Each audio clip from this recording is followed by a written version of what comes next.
오늘은 마가복음 7장을 통해서 열려라라는 제목으로 같이 말씀을 듣고자 합니다. 하나님께서 우리 모두에게 은혜를 베풀어 주실 것을 믿습니다. 저는 지금 마가복음을 살펴보고 있습니다. 마가복음은 이 세상에서 그리스도인으로 어떻게 살아가야 하는지를 잘 보여주는 말씀들입니다. 어떤 상황 가운데서도 두려워하지 말고 은혜 가운데 믿음의 길을 가는 것입니다. 이 말씀은 1세기 로마의 네로 황제의 위협에 시달리고 있었던 그리스도인들에게 초창기 믿음의 공동체에 큰 위로와 힘을 주었을 것입니다. 이와 같이 오늘날 우리도 쉽지 않은 환경에 살고 있지 않습니까? 이 말씀들이 우리에게 큰 위로와 힘이 됩니다. 지난번 저는 말씀을 통해서 풍성함의 세 가지 비결에 대해서 살펴보았습니다. 기억하시는지 모르겠습니다. 첫 번째는 그리스도 안에서 쉼을 누리는 것입니다. 두 번째는 하늘의 그 자원과 능력을 공급받는 방법을 알아야 된다는 것이고, 세 번째는 그리스도와 동행하는 삶을 살아야 된다는 것을 살펴보았습니다. 한 달 돌아보시면서 좀 어떠셨습니까? 이 말씀이 삶 가운데 영향을 좀 주었습니까? 우리 오늘 말씀 하기 전에 잠깐 동기를 부여하고 싶습니다. 인간의 희망인 은혜의 복음입니다. 인간은 하나님의 형상대로 지음받은 유일한 존재입니다. 지구상에 존재하는 피조물 중에서 그런 존재가 없습니다. 오직 인간만이 하나님과 진심의 대화를 나눌 수 있습니다. 인격적인 교제가 가능한 존재입니다. 그런데 그만 죄로 인해서 타락했습니다. 이 능력을 상실해버린 것입니다. 예수님께서 이 땅에 오신 목적은 이 잃어버린 생명, 잃어버린 능력을 회복시키기 위하여 이 세상에 오셨습니다. 예수님께서 주시고자 하는 이 아름다운 선물을 다 받아 누려야 한다는 것입니다. 그래야지만 우리가 생명과 풍성한 삶을 살 수 있다는 것입니다. 또 우리가 잊어서는 안 됩니다. 또 하나는 그리스도인은 이 땅을 살아가야 한다는 것입니다.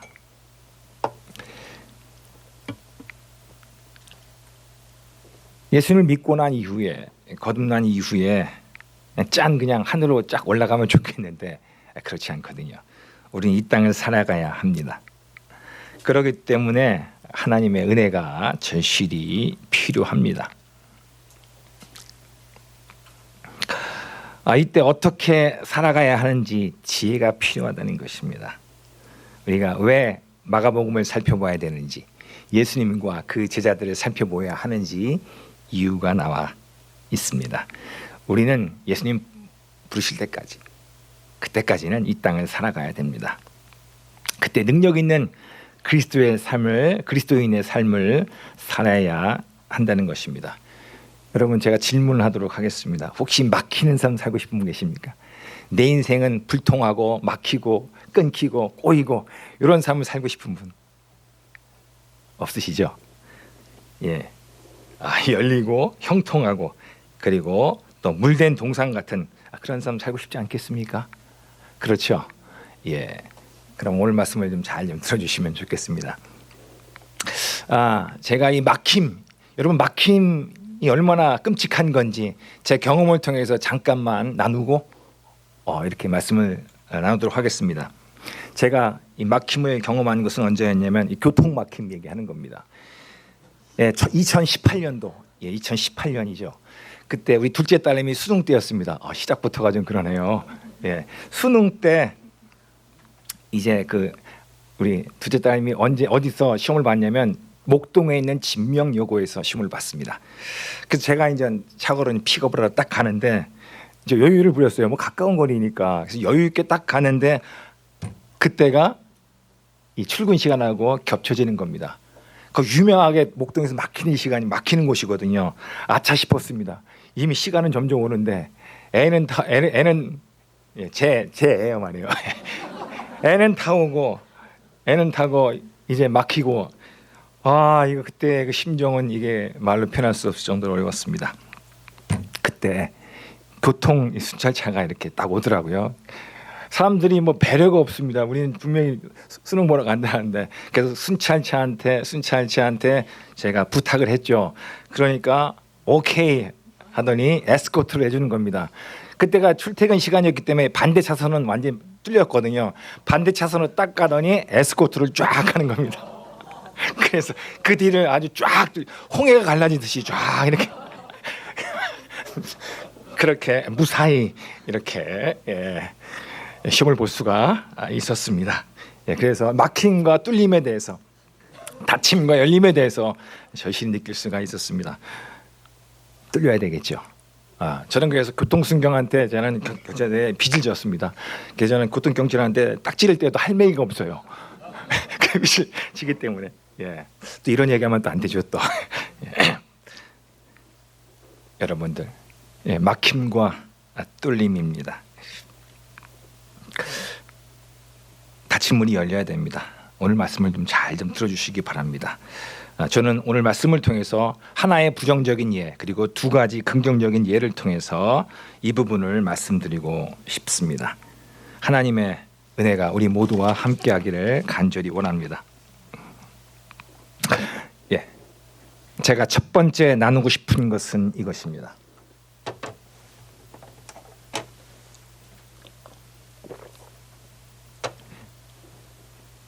우리 한번 제목을 한번 읽어볼까요? 읽습니다. 시작. 내 스스로 내 앞을 막을 수 있다. 잘못된 전통과 열심입니다. 잘못된 종교적 열심과 인간적인 열정이 하나님께 가는 길을 막을 수 있다는 것입니다. 막힘의 원인인 죄성을 알고 그것을 해결해야 한다는 것입니다. 첫 번째 소지입니다. 인간의 잘못된 열심이 막히게 한다는 것입니다. 예루살렘에서 파견한 종교 지도자들과 예수님과의 대립입니다. 우리 마가복음 7장 5절 말씀을 또 다 같이 한 목소리 읽어보도록 하겠습니다. 읽으실 때 숫자와 밑줄과 별표를 유의해서 읽었으면 좋겠습니다. 우리 읽도록 하겠습니다. 시작. 이에 바리새인들과 서기관들이 예수께 묻되 어찌하여 당신의 제자들은 장로들의 다시 한번 제가 읽도록 하겠습니다. 이에 바리새인들과 서기관들이 예수께 묻되 어찌하여 당신의 제자들은 장로들의 전통을 준행하지 아니하고 부정한 손으로 떡을 먹나이까? 예수님께 대한 위협입니다. 이제 예수님의 소문은 유대 각 지역의 구석구석까지 퍼져 나갔습니다.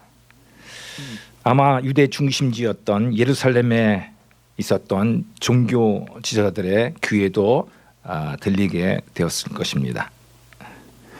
이것은 그들에게 커다란 위협이 아닐 수 없었습니다. 그들은 예수님과 부딪히기 전에 엘리트 종교인들을 보내서 예수님을 시험하고 경고하기로 합니다. 그래서 예루살렘의 종교 고위층들은 바리새인들과 서기관들을 공식적으로 예수님 계신 곳에 파견해서 알아보고자 하는 것입니다. 종교 지도자들은 그들이 가진 전통으로 예수님을 몰아세웁니다. 바리새인과 서기관들은 누구입니까? 바리새인들은 원래는 민족적 위기 때 등장한 종교 세력입니다. 이들은 이방 민족의 잘못된 영향력으로부터 이스라엘을 지키고자 하는 순수함으로 시작되었지만 시간이 지남에 따라 변질된 집단입니다. 서기관들은 누굽니까? 서기관들은 구약 성경을 필사하는 사람입니다. 글로 쓰는 사람입니다. 그러다 보니까 이들은 아주 율법에 정통하다고 여겨졌고 사람들은 율법에 대한 궁금한 것들을 이들에게 묻기 시작했습니다. 이들은 율법을 해석해 주면서 또 다른 종교 집단으로 성장했습니다. 그 바리새인들과 서기관들을 파송하는 것입니다. 그들은 장로들의 유전으로 예수님을 함정에 빠뜨리려고 합니다. 유전이 무엇입니까? 전통. 이것은 원래는 순수한 동기에서 시작된 것입니다. 백성들에게 율법에 대해서 알기 쉽도록 이해를 돕도록 하기 위하여 해석해 준 것인데, 이것이 시간의 지남에 따라서 해석은 또 다른 해석을 낳았습니다. 시간이 지나니까 해석의 해석은 또 다른 해석을 낳았습니다. 이렇게 하다 보니까 장로들의 전통이라고 하는 유전이라는 것이 생겨났습니다. 그런데 문제는 이것들이 아예 성도리째 율법을 대체하게 된 것입니다. 그들은 이 전통에 매여버리게 된 것입니다. 예수님께서는 그들의 시험을 대적하시는 것입니다.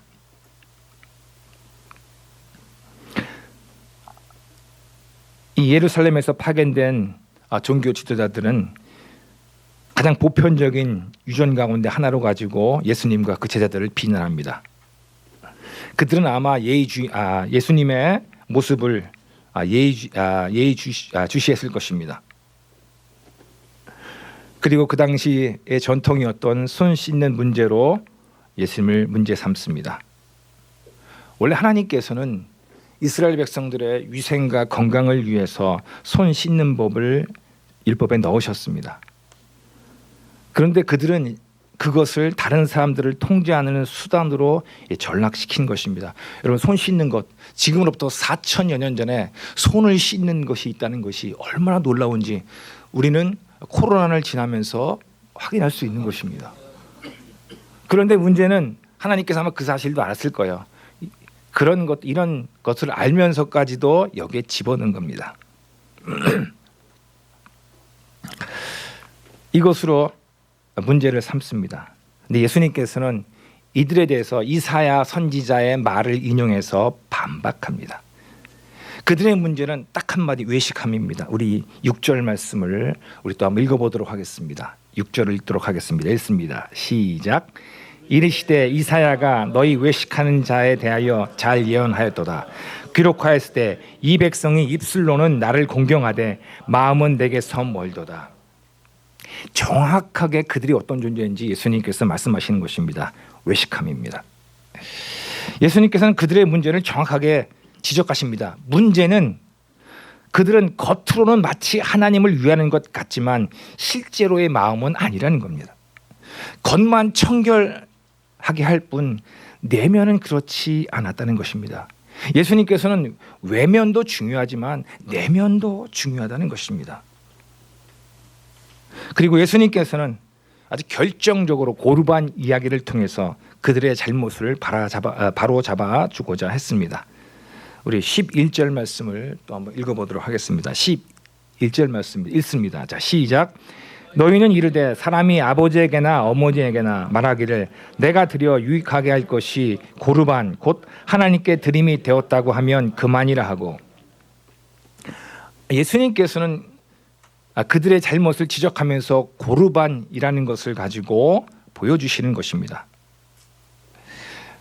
그들은 그 당시에 어떻게 했냐면 그들이 정한 규율이나 규칙을 잘 지키면 하나님의 계명을 어기는 것은 괜찮다, 그냥 넘어갈 수 있다라고 그런 태도를 보였습니다. 고르반이라는 뜻 자체는 뭐냐면 하나님께 드린다는 것입니다. 그러니까 먼저 하나님께 드렸으면 부모들은 그거는 안 해도 된다라고 얘기를 하는 것입니다. 즉 말로는 하나님을 위한다고 하지만 실제적으로는 사람들 중심으로 것들을 바꾸는 것입니다.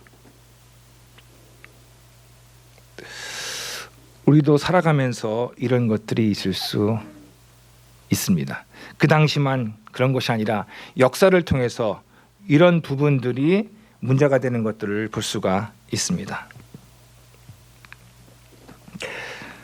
우리는 살면서 억울한 것들이 있습니다. 억울해진 것들이 있는데 우리는 하나님을 섬기는 데 방해가 되는 것을 알면서도 일부러 용인하고 고치지 않은 것들이 있습니다. 이것이 우리를 막히게 하고 문이 닫히게 할 수도 있다는 것입니다. 그런 것들이 무엇이 있겠습니까? 눈에 보이는 사람들에게 잘 보이려고 자칫 하나님을 잊어버릴 수도 있습니다. 사람의 가르침과 교훈을 따르려다가 정작 하나님의 말씀은 소홀하게 여길 수 있습니다. 조심해야 됩니다. 마음의 진심이 중요하다는 것입니다. 우리가 하나님의 말씀을 이렇게 순종하는 것도 중요하지만 어떤 겉으로 지키는 것보다 마음이 중요하다는 것입니다. 하나님과의 생동감 있는 그런 만남, 교제, 이런 교제가 중요하다는 것입니다. 만약 이런 것들이 이루어지지 않을 때 인간적인 열심은 어려울 수도 있다는 것입니다. 두 번째 소지입니다. 막힘의 원인, 죄성입니다. 막힘을 일으키는 본질적인 이유는 우리의 감추어진 죄성이라는 것입니다. 우리 21절부터 23절 말씀도 한번 다 같이 한번 읽어보도록 하겠습니다. 읽습니다. 시작. 속에서 곧 사람의 마음에서 나오는 것은 악한 생각, 곧 음란과 도둑질과 살인과 간음과 탐욕과 악독과 속임과 음탕과 질투와 비방과 교만과 우매함이니 이 모든 악한 것이 속에서 나와서 사람을 더럽게 하느니라. 예, 잘 읽으셨습니다. 죄가 막히게 한다는 것입니다. 죄성이 우리 앞길을 가로막게 한다는 것입니다. 하나님의 뜻을 가볍게 여기고 내 마음대로 살고자 하는 것, 이것이 죄의 본성인데 이것이 막히게 한다는 것입니다. 밖에서 안으로 들어가는 것이 우리를 더럽게 하는 것이 아니라 우리 내면 속에 감춰졌던 어떤 것들이 우리를 더럽게 한다는 것입니다.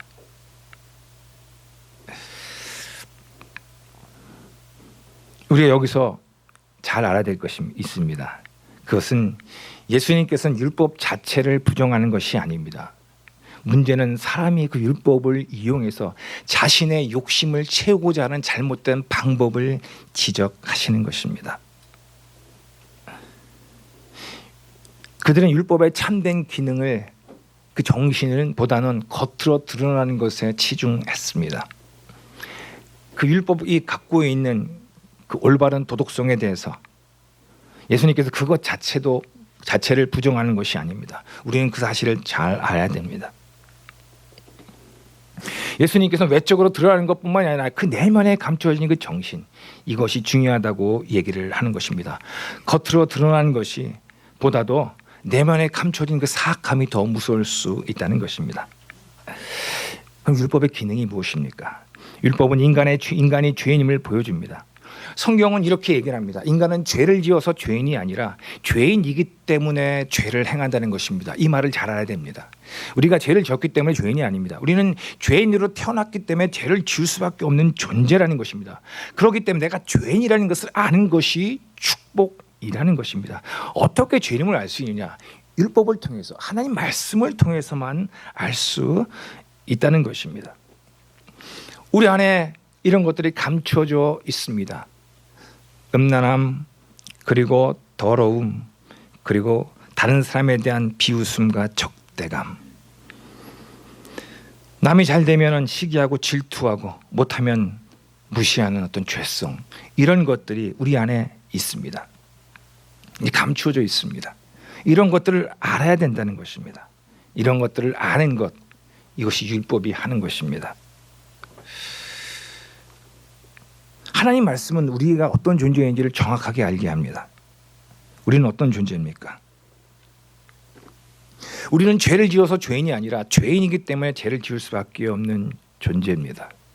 제가 어렸을 때 시골에, 가끔 방학 때 이 시골에 갑니다.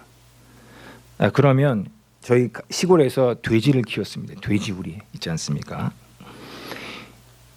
이 돼지우리에 가면 신기하니, 그 당시에는 돼지 보니까 그림에서 봤던 돼지가 있으니까 신기해서 이 돼지우리에 딱 갔습니다.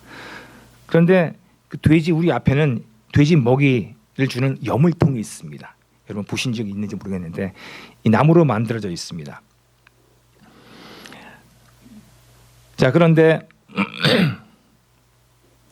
이 여물통이 시간이 지나면 그 안에 있는 여러 가지 음식물, 찌꺼기들, 이런 이물질들이 시간이 되면은 쭉 가라앉습니다. 특별히 여름 한날 같은 경우는 가라앉아 있습니다. 그러면 물이 깨끗해요.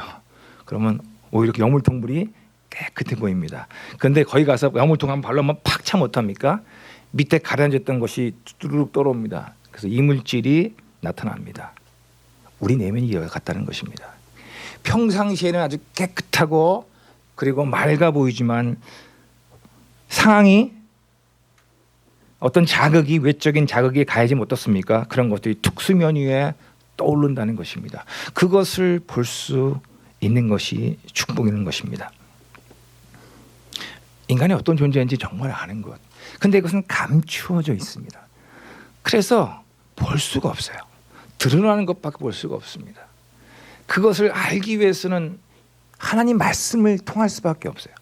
하나님 말씀은 거울 같은 말씀을 통해서만이 볼 수 있다는 것입니다. 저는 부정적인 예를 첫 번째 들었습니다. 이제 적용을 하도록 하겠습니다. 첫 번째입니다. 성경에 대한 바른 이해가 필요하다는 것입니다. 하나님께서는 성경을 통해서 우리 자신의 진정한 모습을 보여주신다는 것입니다. 우리는 잘못된 지식을 조심해야 됩니다. 여러분들 회색이 있지 않습니까? 회색이 어떻게 보면 흰색과 비슷하게 보일 수 있습니다. 그런데 회색이 진짜 회색인지 알 수 있는 좋은 방법이 있어요. 그게 무엇인지 아십니까? 거기다가 흰색을 딱 갖다 대면 그러면 이 회색을 알 수가 있습니다. 하나님 말씀이 그렇습니다. 우리가 잘 살고 올바른 것 같지만 하나님 말씀이 딱 우리가 어떤 자인지를 보여준다는 것입니다. 제가 전도사 때 한 3년 정도 청년들을 지도한 적이 있었습니다. 신학교 1학년 때부터 졸업할 때까지 그렇게 했습니다. 어려웠었습니다. 예. 그때 저는 조그만 교회를 섬겼었거든요. 그때 청년들이 4명이었습니다. 4명. 3년 동안 내내 4명이었어요. 여러분들 4명 앞에서 3년 내내 하는 게 얼마나 쉽지 않은 거 모르겠습니다. 아무튼 예. 그래서 항상 할 때마다 목을 주어서 변화해야 된다, 바뀌어야 된다 이런 얘기를 했는데 바뀌긴 바뀌더라고요. 인원이 똑같이 바뀌는데 4명. 정말 답답하고 문제가 어려웠었습니다. 저는 항상 문제는 그들의 문제라고 생각을 했었어요. 그런데 제가 나중에 성경을 공부하게 됐습니다. 성경을 공부하면서 하나님께서 보여주시더라고요. 문제는 그들이 아니라 네가 문제다. 그렇게 말씀 보여주셨습니다. 제가 문제라고요. 너 하냐? 안 하는데요. 왜 너는 안 하면서 하라고 안 해요? 너 그렇게 사냐? 안 사는데요. 근데 왜 사라고 하느냐? 하나님 말씀이 저를 보여주셨습니다. 그래서 제가 제 자신을 알게 됐습니다. 그리고 지금까지 오게 됐습니다. 성경이 우리의 모습을 보여줍니다. 두 번째, 인간의 죄성을 알아야 한다는 것입니다. 성경이 말하는 진정한 내 모습입니다. 하나님의 성경이 말해주는 우리 진정한 모습을 봐야 됩니다. 성경은 우리에 대해서 두 가지로 얘기해요. 하나는 예수님을 믿기 전에는 죄인이라고 얘기를 합니다. 그리고 예수를 믿고 난 이후에는 의인이라고 얘기를 합니다. 이 사실을 알아야 됩니다. 죽었다 깨어도 성경 외에는 이 사실을 모릅니다. 반대로 생각할 가능성이 있어요. 성경만을 통해서 우리는 예수를 믿기 전에 죄인임을 알아야 됩니다. 믿고 난 이후에는 의인인 줄 알아야 됩니다. 내가 지은 죄 때문에 변화된 것이 아니에요. 신분이 바뀌어졌습니다. 오직 성경만이 거울이 돼서 우리의 진정한 모습을 비추어 줍니다. 저는 첫 번째 막힘에 대해서 살펴봤습니다. 이제 그 해결책에 대해서 살펴보기를 원합니다. 두 번째입니다. 열릴 수 있다는 것입니다. 다 같이 한번 대지 한번 다시 한번 읽어보도록 하겠습니다. 읽습니다. 시작. 열릴 수 있다. 믿음입니다. 이방 수르보니게 여인을 통해서 보여주시는 하나님의 해결책입니다. 믿음으로 막힌 것을 뚫을 수 있다는 것입니다.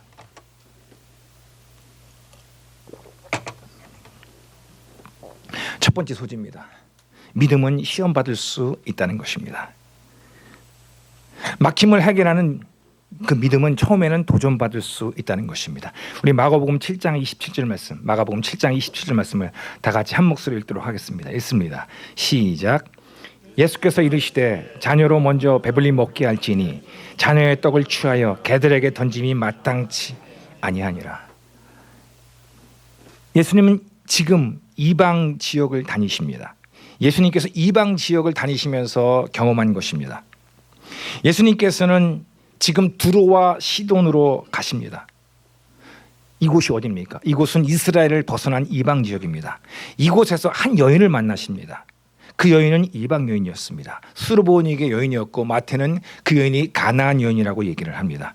이 여인은 지금 어려움 가운데 있습니다. 왜 그렇습니까? 하나밖에 없는 딸이 귀신 들렸기 때문에 그렇습니다. 우리 마가복음 7장 25절 말씀을 한번 숫자에 의해서 한번 읽어봤으면 좋겠습니다. 읽습니다. 시작.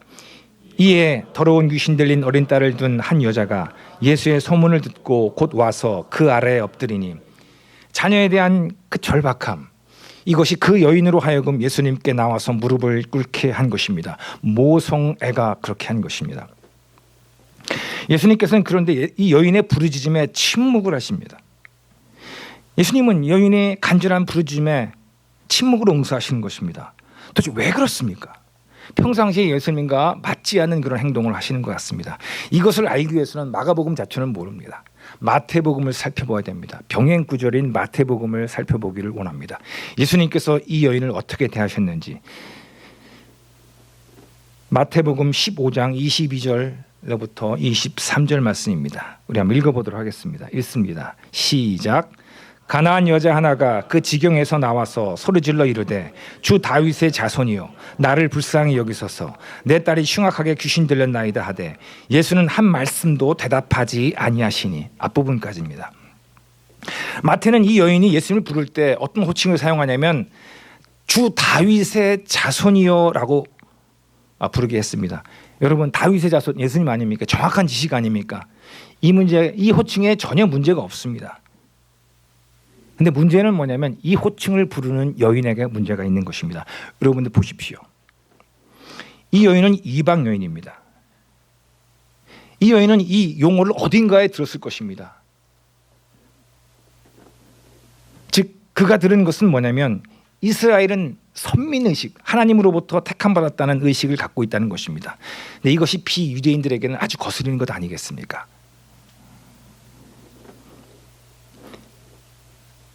유대인들만 자신들만 하나님께 선택받았다는 것, 이것은 이방인들에게는 거스르는 것입니다. 그런데 이 여인은 주 다윗의 자손이여라고 얘기를 하는 것입니다. 이 여인에게 있어서는 마치 자신에게 맞지 않은 옷을 입는 듯한 느낌입니다. 남의 다리를 긁는 것 같아요. 속에서 우러난 진심이 아닙니다. 그냥 형식적으로 그렇게 하는 것입니다. 다른 나라의 신의 능력 좋아. 내 딸만 고치면 돼. 예수님이 이용하려고 하는 것입니다. 이용해서 내 딸의 병을 고치면 돼. 이런 태도입니다. 그래서 예수님께 침묵하시는 것입니다. 자, 예수님께서는 이 여인에 대해서 어떻게 대답하십니까? 마태복음 15장 24절에 예수님께 이렇게 대답하십니다. 마태복음 15장 24절입니다. 우리 다 같이 한 목소리 읽도록 하겠습니다. 읽습니다. 시작. 예수께서 대답하여 이르시되 나는 이스라엘 집에 잃어버린 양 외에는 다른 데로 보내심을 받지 아니하노라 하시니. 이 말 잘 주목해 보십시오. 이 말은 마치 예수님께서 편견을 가지신 것처럼 들릴 수 있습니다. 그렇지 않습니다.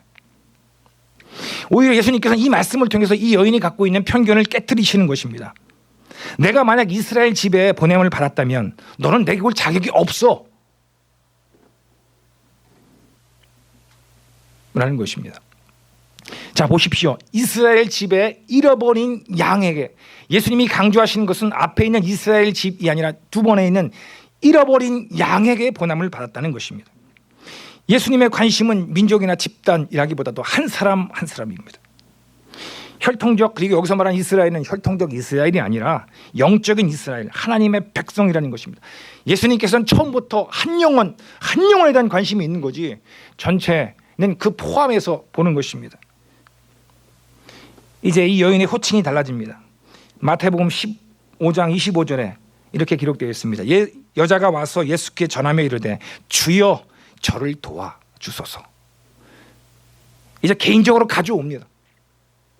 이 여인은 그럴 수밖에 없습니다. 자, 그런데도 예수님은 계속해서 그녀에 대해서 더 나아가십니다. 마치 배척하시는 것 같습니다. 여인은 그 배척받는 것 같은 믿음을 이겨냅니다. 마가복음으로 돌아가겠습니다. 마가복음 7장 27절입니다. 예수께서 이르시되 자녀로 먼저 배불리 먹게 할지니 자녀의 떡을 취하여 개들에게 던짐이 마땅치 아니하니라.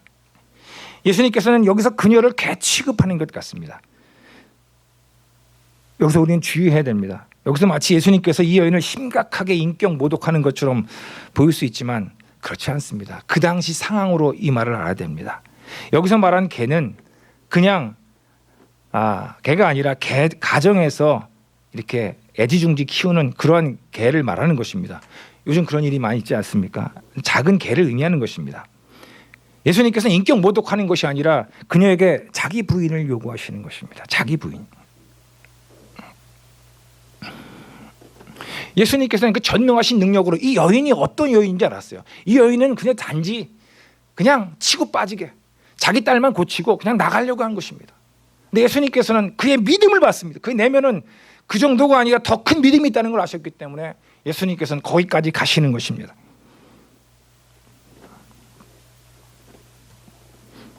이 여인에겐 더 큰 믿음이 소유자입니다. 단지 자신의 딸만 고침받을 믿음이 아니라 더 큰 예수 그리스도를 생명의 구세주와 주님으로 모심으로 구원받을 더 큰 믿음이 있었고 예수님은 거기까지 가시는 것입니다.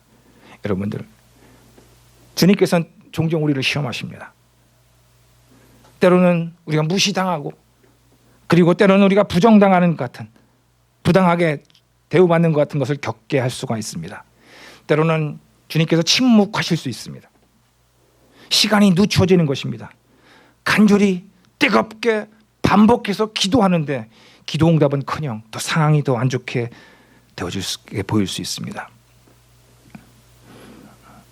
왜 그렇습니까? 이유가 있습니다. 예수님께서는 단지 우리가 그냥 겉으로만 대우하기 원치 않습니다. 인격적이고 깊이 있게 진심으로 대우하기를 원하시기 때문에 그래서 그런 시간을 다루십니다. 저는 2002년도에 외대에 파송됐습니다. 2003년에 한 명과 접촉할 수 있었습니다.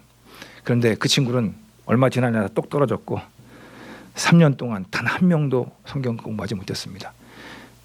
매주 나가서 접촉을 하는데 한 명도 성경 공부와 연결되지 않았습니다. 3년 동안. 신발 공장을 이렇게 열었는데 그렇게 오랜 시간이 지난데도 신발 한 켤레도 나오지 않으면 어떡하겠습니까? 저는 그렇게 그것을 겪었습니다. 그러나 그 시간이 저에겐 필요했습니다. 왜냐하면 저는 그 시간 동안에 저 자신을 돌아봤기 때문에 그렇습니다.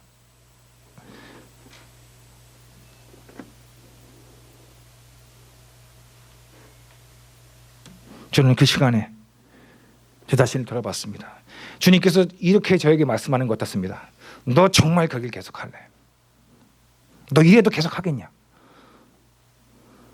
저는 그 시간이 제 자신을 돌아보는 시간이었고 그리고 간절함을 키우는 시간이었습니다. 그리고 그 시간이 제 속에 있는 그 잘못된 것, 그 자존심, 고집스러움, 연약함이 빠각빠각 깨트려지는 시간이었습니다. 그 시간이 저 자신을 돌아보는 시간이었습니다. 주님 기다리십니다. 때로는 우리 진심을 보십니다. 두 번째입니다. 바른 지식과 겸손이 바르게 믿도록 한다는 것입니다. 이제 여인은 자기 자신을 부인합니다. 마가복음 7장 28절 우리 다 같이 한 목소리로 읽도록 하겠습니다. 읽습니다. 시작. 여자가 대답하여 이르되 주여 올소이다마는 상 안의 개들도 아이들이 먹던 부스러기를 먹나이다. 이 여인은 처음에는 단순히 그저 자신의 딸만 온전케 하기를 바랬지만 하지만 예수님께서는 거기서 멈추는 것이 아니라 그녀에게 본질적으로 더 깊이 있게 나가기를 원하시는 것입니다. 이 여인은 이렇게 얘기합니다. 주님 맞습니다. 개도 주인의 상에서 떨어지는 부스러기를 먹을 자격이 있지 않습니까? 이 얘기가 도대체 무슨 말입니까? 이 말 주목해야 됩니다. 이것은 그 여인은 이스라엘 백성을 먼저 인정하는 것입니다. 이스라엘 백성 그들 먼저 대우해 주십시오. 하지만 저 개라 줬습니다. 나 먹고 남은 거 그거 저에게 주시지 않습니까? 한 영혼 한 영에 관심이 있다고 하지 않았습니까? 이런 얘기입니다. 그녀의 내면 속에 있었던 이스라엘 백성에 대한 그 질투심 그리고 그것을 했던 하나님에 대한 원망감 그런 것들이 다뤄지는 것입니다. 예, 좋습니다. 먼저 그들 대우해 주십시오. 그러나 먹다 남은 부스러기 있지 않습니까? 그거 주십시오.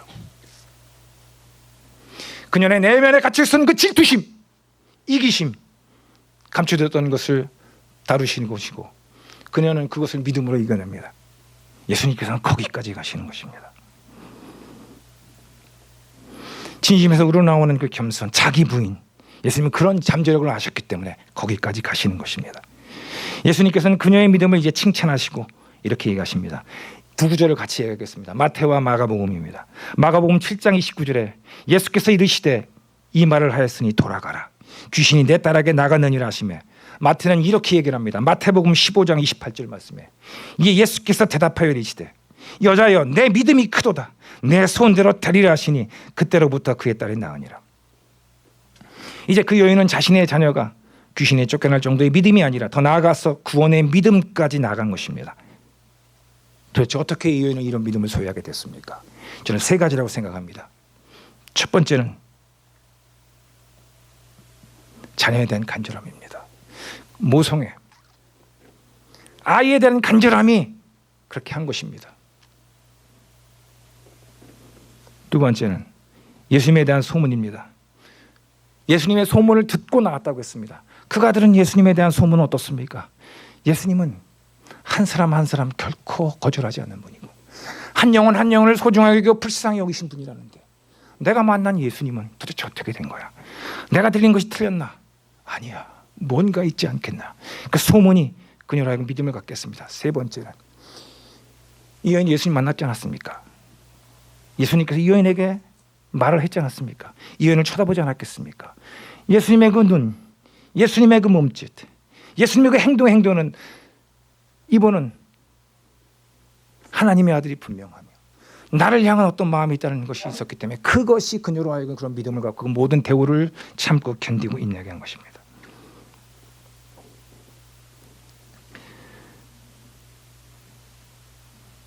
그 여인의 믿음은 지금 우리에게 도전이 됩니다.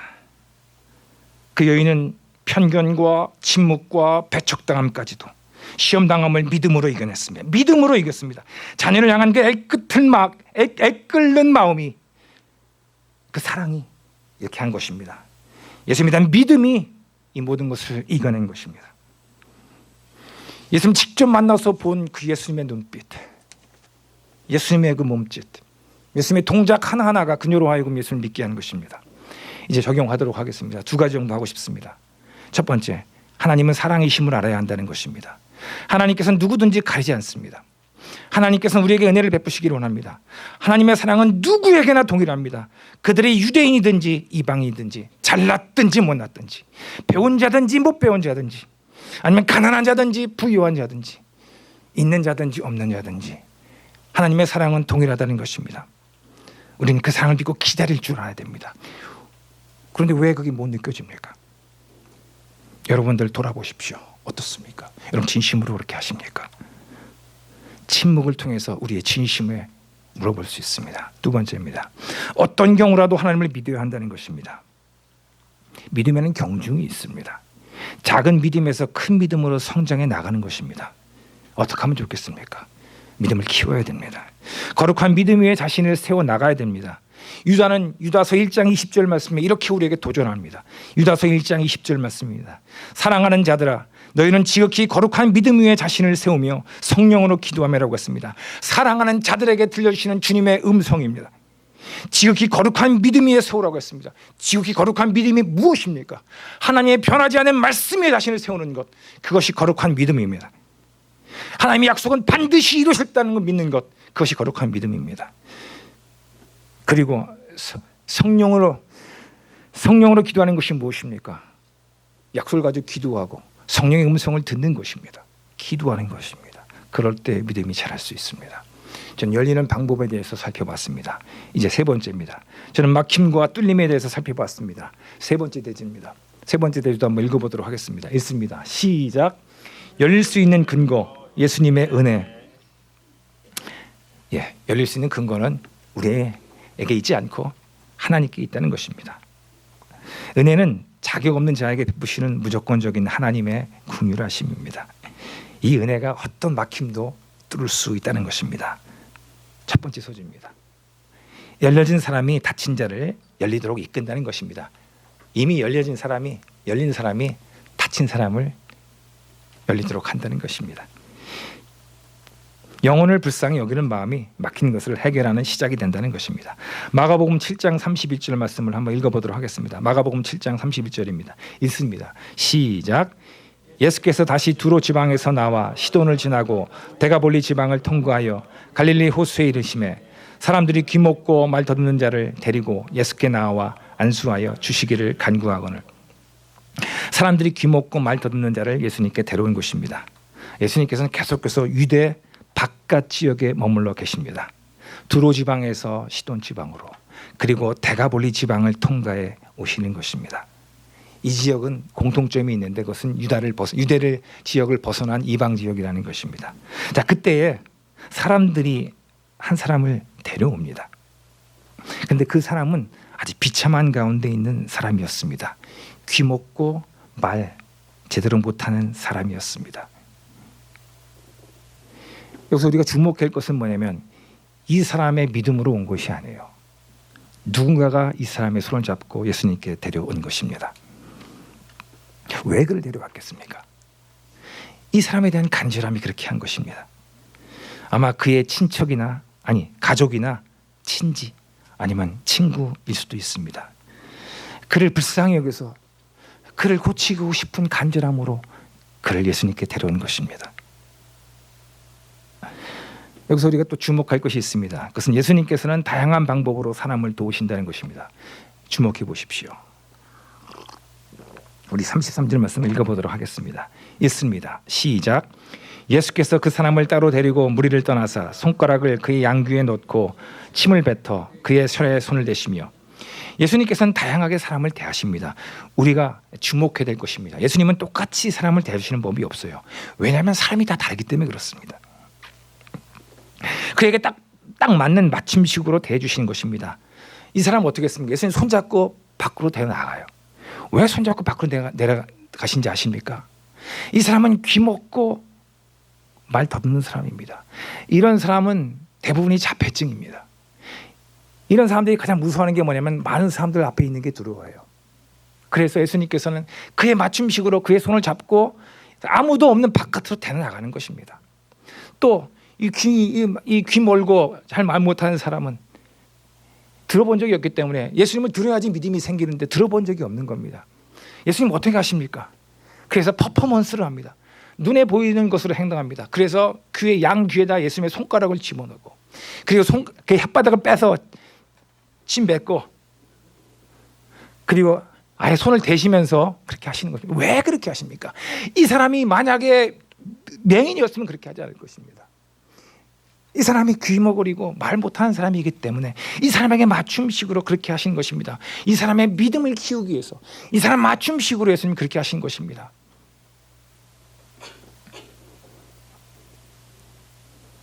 그에게는 이런 것이 필요했다는 것입니다.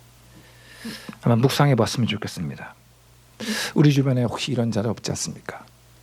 자기 생각에 갇혀 있고 남 말 못 듣고 자기 얘기만 더듬더듬 하는 사람이 있지 않습니까?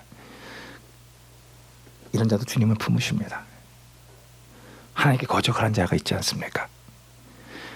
우리가 햇볕이 싫다고 등을 돌린다고 봅시다. 우리가 햇볕을 향해 등을 돌려보십시오. 그렇다고 햇볕이 안 쬐입니까? 햇볕은 그의 등에다 쬐입니다. 하나님께서 우리에게 그렇게 하십니다. 기다릴 줄 알아야 됩니다. 맞춤식으로 그를 불쌍히 여겨야 하는 것입니다. 제가 외도에 파송됐을 때 작가 얘기 좀 더 하겠습니다. 정말 고통스러웠습니다. 그때 제 모습을 보여줬습니다. 2003년도에 제가 한 영어를 만났습니다. 그 친구의 이름은 중국어과 3학년 이상익이라는 친구였습니다. 그는 3학년 때 군대를 갔습니다. 왜 3학년 때 군대 갔냐? UBF 출신이었기 때문에 그렇습니다. 그리고 군대 간 이유는 여자친구 때문에 그렇습니다. 여자친구 때문에 너무 고통스러워서 군대를 갔다고 얘기를 하더라고요. 전역한 지 얼마 되지 않아서 저를 만났습니다. 가난했기 때문에 간절했기 때문에 저는 성경 공부를 했습니다. 그와 만난 지 얼마 지나지 않아서 비전의 밤이 있었어요. 지금은 없지만 그때 비전의 밤이 있었습니다. 그것은 사람들을 캠퍼스 만난 영혼들을 초청해서 말씀을 듣게 하는 것입니다. 근데 하필이면 그 비전의 밤과 이 여자친구와 만난 날이 겹쳐진 겁니다. 제가 그 친구한테 이렇게 얘기했어요. 너 그 여자친구 끊어. 그리고 비전의 밤 참석해라. 제가 그렇게 얘기를 했습니다. 그 친구가 그 여자친구를 끊긴 끊었습니다. 근데 그와 동시에 저도 끊었습니다. 예.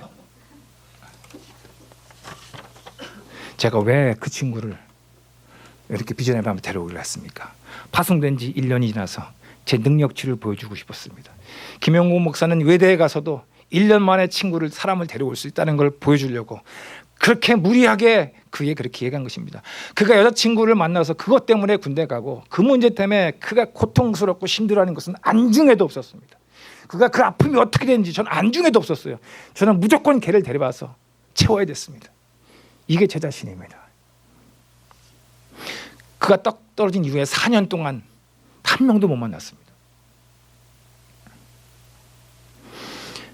그 시간을 통해서 저는 저 자신을 돌아봤습니다. 제가 어떤 존재인지, 제가 지독하게 자기중심적인 태도고 다른 사람들에 대해서는 말도 안 듣고 그런 태도가 있다는 것을 알았습니다. 그리고 한 영혼이 얼마나 긍휼히 여기에, 한 영혼이 얼마나 소중한지, 한 영혼이 얼마나 불쌍하고 긍휼히 여기는 존재로 대해야 되는지 그거 배웠습니다. 그리고 지금도 그거 배우고 있습니다. 어렵습니다. 두 번째, 예수님의 긍휼이 열리게 한다는 것입니다. 예수님께서는 사람을 불쌍히 여기십니다. 34절입니다. 우리 마가복음 우리 34절 말씀 7장 34절 다 같이 한번 읽어보도록 하겠습니다. 읽습니다. 시작. 하늘을 우러러 탄식하시며 그에게 이르시되 에바다 하시니 이는 열리라는 뜻이라. 예수님께서는 인간의 실존을 아십니다. 죄로 인해 죽을 수밖에 없는 인간, 그리고 그 죽음의 증상들로 인해서 고통 가운데 여러 가지 질병과 어려움 가운데 있다는 사실을 아십니다. 그래서 예수님께서는 하늘을 우러보시고 깊은 탄식을 하십니다.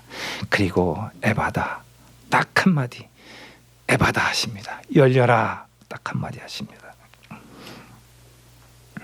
예수님께서는 인간의 막힌 것을 뚫으시고 닫힌 것을 열어잡게 하시는 유일한 분입니다. 오직 예수님만이 그렇게 하실 수 있습니다.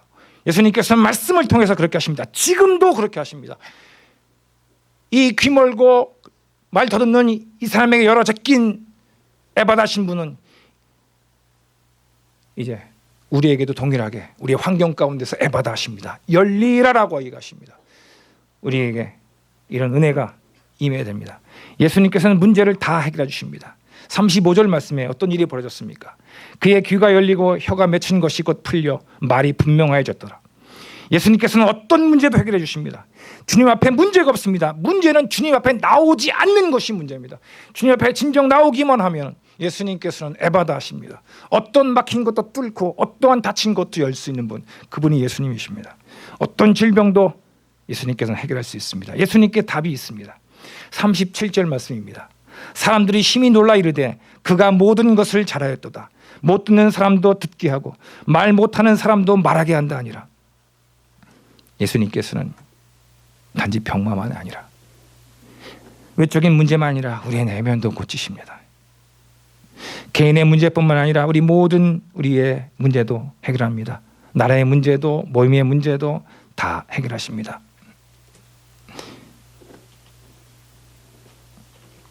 영적의 문제만 있는 것이 아니라 실질적인 모든 문제 있는 자들 다 고쳐주십니다. 이방인만 아니라 이스라엘만 아니라 이방인도 고쳐주십니다.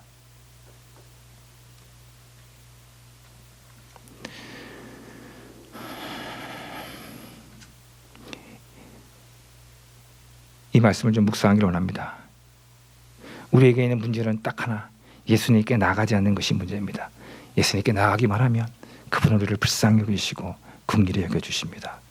두려워하지 말고 언제든지 있는 모습 그대로 예수님께 나가서 도움을 요청할 수 있습니다. 혹시 우리 속에 여전히 막힌 부분이 있지 않습니까? 듣지 못하고 제대로 말하지 못하는 연약함이 있지 않습니까? 예수님께 그냥 있는 모습 그대로 나갈 때 예수님께서는 지금도 에바다 하십니다. 열리라 하십니다. 그때 열릴 수 있습니다. 저는 두 가지만 적용하고 이제 마무리 짓고자 합니다. 첫 번째입니다. 무한하신 하나님의 사랑과 은혜를 의지해야 한다는 것입니다. 예레미야가 3장 22절, 원래 23절이 세트인데 22절만 읽도록 하겠습니다. 22절입니다. 여호와의 인자와 긍휼이 무궁하심으로 우리가 진멸되지 아니함이니이다. 우리에게 근거가 있지 않습니다. 우리의 잘나고 우리의 노력의 행위에 있지 않습니다. 주님의 무한하신 끝이 없고 다함이 없는 자비와 긍휼에 우리의 소원이 있습니다. 우리는 언제든지 그분에게 나갈 수 있습니다. 예수님 믿기 전에는 죄인의 신부로 나갈 수 있고 예수님 믿고 난 이후에는 의인의 신부로 나갈 수 있습니다. 그분의 도우심을 구할 수 있습니다. 내 안에 뭐가 막혔습니까? 내 안에 나를 꼬이게 하는 것이 무엇입니까? 내 삶을 다치게 만드는 것이 무엇입니까? 그 모든 것을 다 가지고 나가서 긍휼히 여김을 받을 수 있습니다. 나 혼자만 나가지 마시고 다른 사람 손잡고 그도 예수님께 나가게 하는 것입니다. 마지막 은혜를 받으러 나가자는 것입니다. 주님께서는 사람을 통해서 때로는 환경을 통해서 말씀을 통해서 우리의 모습을 보게 해주십니다. 그때 귀를 막지 마십시오. 그 음성에 그저 반응하면 됩니다. 그 음성 듣고 나가기만 하면은 이제 우리에게 새로운 길을 열어주십니다. 저는 막힌 것 어떻게 열 수 있는 것에 대해서 얘기했습니다. 이제 말을 맺도록 하겠습니다. 결론입니다. 내 스스로가 내 앞길을 막을 수 있다는 것입니다. 잘못된 종교적 열심, 인간적인 그 열정, 이것이 오히려 막히게 할 수 있다는 것입니다. 어떻게 막힌 길을 뚫을 수 있습니까? 믿음입니다. 잠시 그 믿음이 시험받을 수 있습니다. 지체될 수 있습니다.